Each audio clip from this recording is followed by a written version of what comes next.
1 through 6. I invite you to hear God's word for us this morning.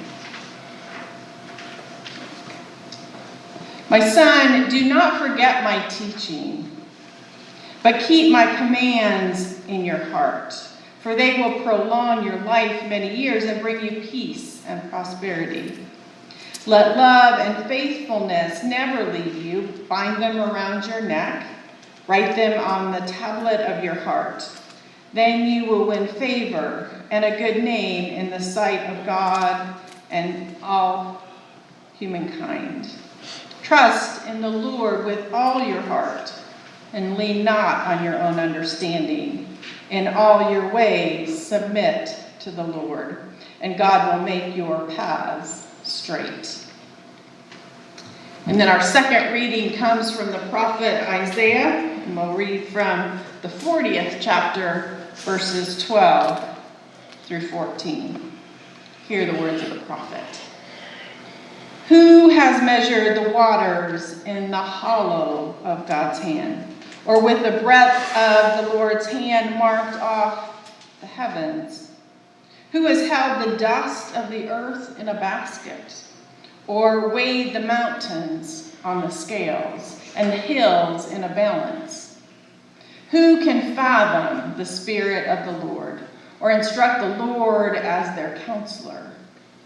Whom did the Lord consult to enlighten them, and who taught them the right way? Who was it that taught them knowledge or showed them the path of understanding? This is God's holy word for us this morning. Lewis and Clark and the Corps of Discovery had made it. From the top of Lemhi Pass to their inexpressible joy, they saw a prairie ahead of them in the distance. The spirits of the whole party were revived as they anticipated reaching the valley with hopes for better hunting. Having conquered the Rocky Mountains at last, a member of the Nez Perce Native American tribe escorted them to the Grand Chief's lodge. With great cheerfulness, the chief drew a map on white elk skin to show the rivers beyond the camp. It was September 1805, 16 months since they had begun this adventure in St. Louis. Now they set out for the location of the best timber and began to build 5 canoes out of ponderosa pine logs. At the junction of the Clearwater and the North Fork in what is now northern Idaho, they paused to prepare for the future ahead. Having conquered the journey up the mountains, they began to navigate this new geography ahead. Yes, there were mountains to descend and a river to run, but the territory was still all new to them all, and the geography looked different on this side of the mountain. They began building canoes, and as they did, they discovered this time that their tools were inadequate. So they adopted the Native American method of burning out the inside of the logs. By October, the Corps of Discovery collected all of their 38 horses, branded them, leaving them with the Nez Perce, who promised to take care of them until the expedition returned in the spring.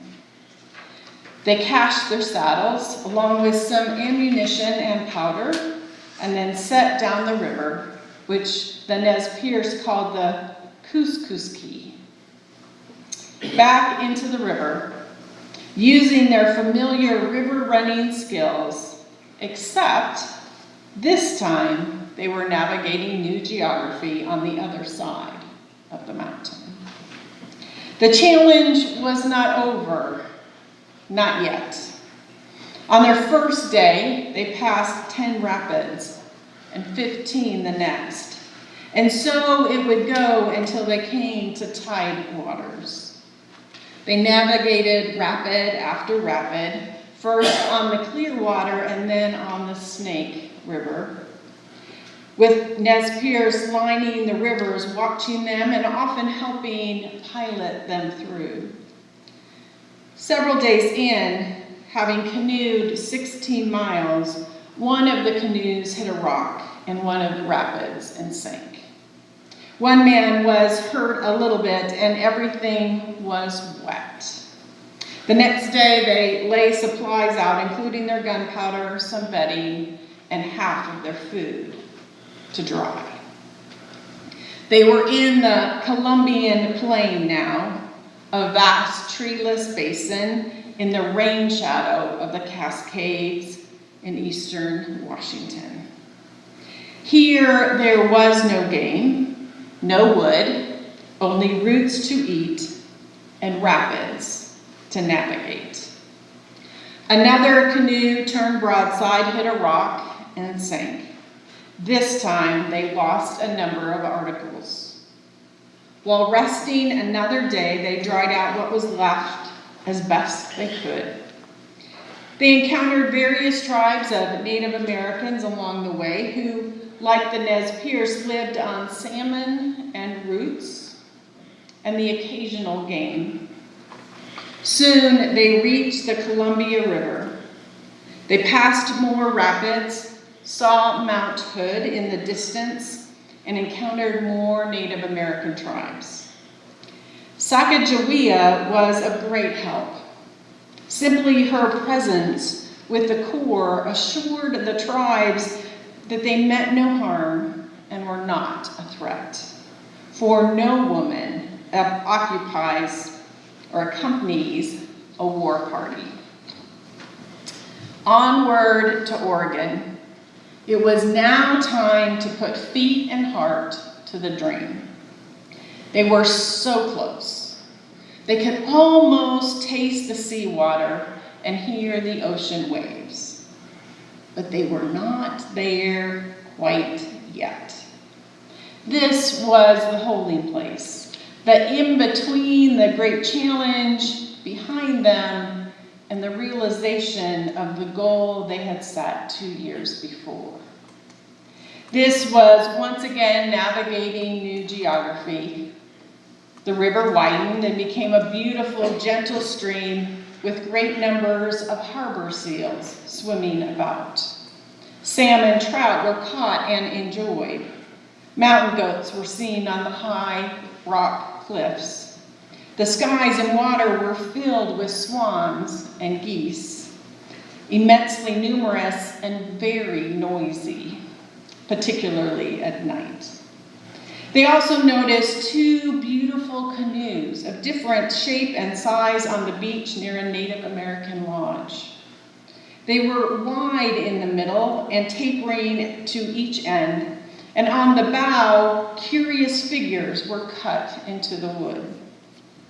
Captain Lewis traded their smallest canoe, a hatchet and some trinkets, for one of these newly designed canoes. They were told that the canoes originally were purchased from a white man further down the river for a horse. These canoes were a different design than any they had ever seen and would ride the waves much better and carry a great amount of supplies. They were dug thin and supported by cross pieces of about 1 inch in diameter, tied with strong bark through holes in the sides. After 17 days, this great roaring river compressed between 2 rocks, not 45 yards wide. And they encountered a huge waterfall with a tremendous black rock, high and steep, appearing to choke up the river. Determined to pass this horrid, swelling, boiling, and whirling in every direction river, they rode with great velocity and passed safely, to their own astonishment and that of all the Native Americans watching from on top of the rocks. They made it, even in this new geography. The canoes looked different, navigated the waters in a new way. So much was different. The Native American tribes on this side of the mountain lived differently too. They built wooden houses, 20 feet wide and 30 feet long, with one door raised about 18 inches above the ground, sunk into the earth 6 feet. The roof supported by a ridgepole resting on 3 strong pieces of split timber. The walls and roof that were above ground consisted of bark from the white cedar, and light was emitted through an opening at the top, which also served for smoke to pass through. Half of the house space was used to store the dried and pounded fish, which was the principal food, along with baskets of berries. The rest of the space held beds raised on either side with a fireplace in the center. They also built scaffolding on which they dried the fish. Hundreds of stacks of dried, pounded fish were secured in large bundles near the riverside. Even the languages were different, very distinctly from even just immediately upstream. The geography they were navigating through was so varied and different. They were embracing the newness of the adventure at this point, as they passed through the Cascades with the scattering of pine, white oak, and undergrowth among steep and rocky hillsides. This geography that they were navigating is similar to that we as the church are navigating through too. Mostly new for us.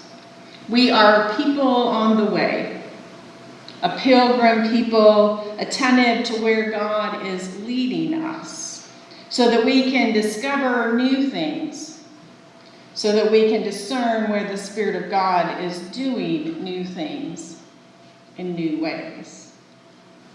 One of the things that stands out to most historians about Lewis and Clark is the team itself, called the Corps of Discovery.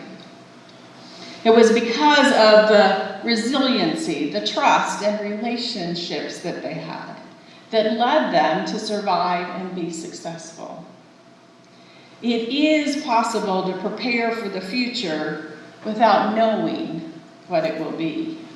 The primary way to prepare for the unknown is to attend to the quality of our relationships, to how well we know and trust one another. The same is true for us. We are in this together, walking through this new geography of ministry in 2022 and beyond, journeying with one another and with God guiding our way. God providing the path forward, remembering what the writer of Proverbs wrote.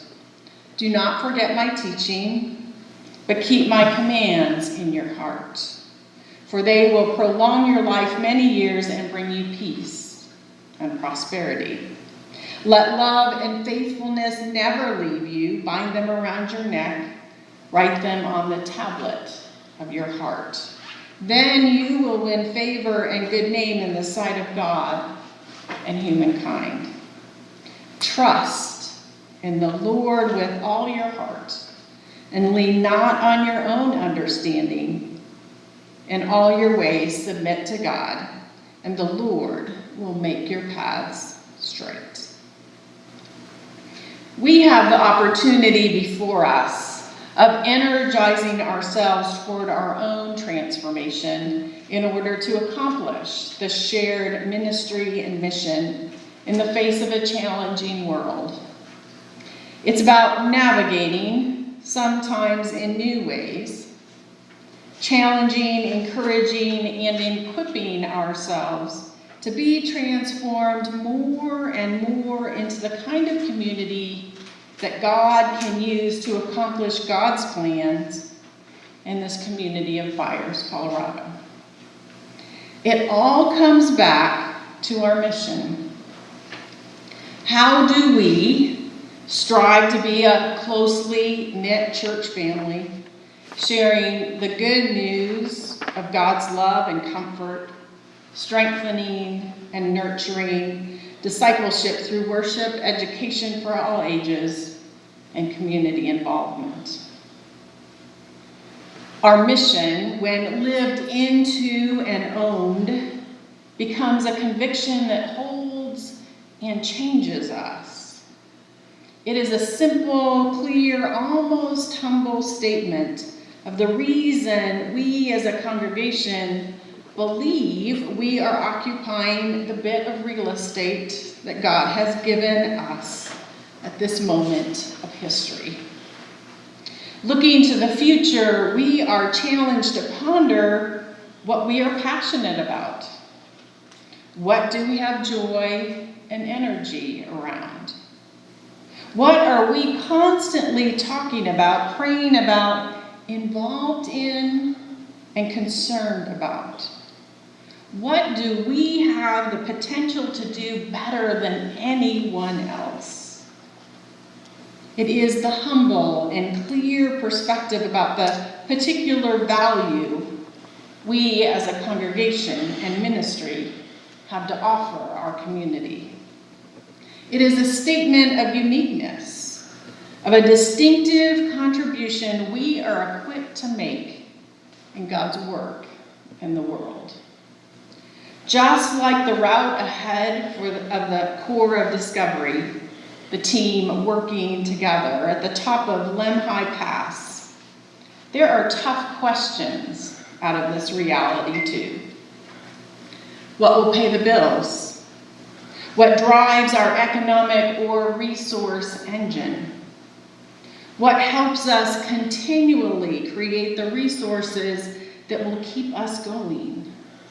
What brings us partners, money, opportunities, and the talent we need to continue our work?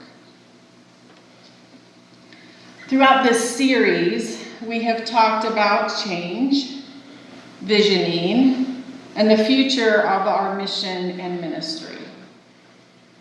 The future. What do you think of when you hear that word, future? What's going to happen in the next minute, day, week, month, year, 5 or 10 years, 100 years from now? The future is all of these, and everyone thinks about the future differently, of course. Lewis and Clark each thought about the future differently, as did members of the Corps. We right here in this space all have different thoughts about the future, and research shows that we actually have different views of the future that fit into 4 categories. So let's take a few minutes to better understand how each of us views and affects the future. What role do all of us play in the future of Byers Community Church? If you'll pull out your insert on the back side, you will find views of the future above the prayer list. I invite you to read through the first set of statements and just check the box, and if you don't have a writing utensil, you can kind of put your fingers there to mark which one of the 2 you choose. And just choose what best fits you. What will happen in the future is mostly set and will follow the path we are already on. Or, the future holds many possibilities and is not yet determined. Pick which of those fits you best. And then do the same for the second 2 statements.